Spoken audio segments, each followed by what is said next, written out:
જામનગરના રણજીત સાગર રોડ પર કોર્પોરેશન દ્વારા આસ્ફાલ્ટ એટલે કે ડામર પાથરવામાં આવ્યો છે અને એ રીતે રોડને નવો બનાવવામાં આવ્યો છે, પરંતુ આ ડામર પર કાંકરીની ભૂકી યોગ્ય પ્રમાણમાં પાથરવામાં આવી નથી અને ડામરની ક્વોલિટી નબળી છે, જેને કારણે આ ડામર ઓગળી ગયો છે અને આ ઓગળેલા ડામર પર કાંકરીની ભૂકી પૂરતા પ્રમાણમાં પાથરવામાં આવી ન હોવાથી હજારો વાહન ચાલકો અને રાહદારીઓ હાલાકીઓ વેઠવા મજબૂર બન્યા છે।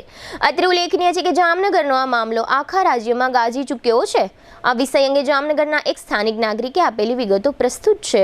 હાલ રણજીત સાગર રોડ ઉપર આસ્ફાલ્ટ પેઇન્ટિંગની પ્રોસેસ કરવામાં આવી છે, તે સારી બાબત છે। આસ્ફાલ્ટ પેઇન્ટિંગ પછી જેમાં ડસ્ટ છાંટવાની હોય તે પૂરતા પ્રમાણમાં છાંટવામાં નથી આવી, તેના કારણે અત્યારે ડામર ઓગળી લોકોને જ્યારે પસાર થાય છે તો તેના ટાયરોમાં, પગમાં અને અકસ્માત થવાની પરિસ્થિતિ નિર્માણ થઈ છે। એટલે તંત્ર વહેલામાં વહેલી તકે આને ધ્યાનમાં લઈ અને પૂરતા પ્રમાણમાં ડસ્ટ છાંટે, જેથી કરીને લોકોને પરેશાનીનો ભોગવી ન